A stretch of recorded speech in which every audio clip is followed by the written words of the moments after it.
The mafia of the early 20th century wasn't just crime. It was a shadow empire that controlled cities from the inside.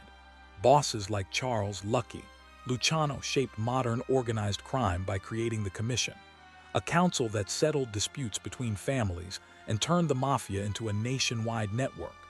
Al Capone, known as Scarface, ruled Chicago during Prohibition, making millions through bootlegging and speakeasies while bribing politicians and police.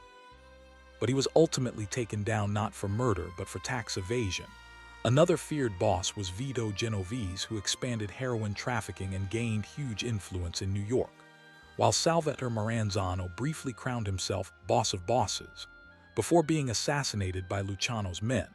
The mafia also infiltrated unions, construction, and even Hollywood to launder money and spread power. They enforced omerta, a code of silence so strong that breaking it often meant death. What made them terrifying was not just their violence, but how deeply they embedded themselves into everyday life, controlling gambling, drugs, and protection rackets so effectively that for decades they were untouchable until federal crackdowns in the 1980s finally began to weaken their grip.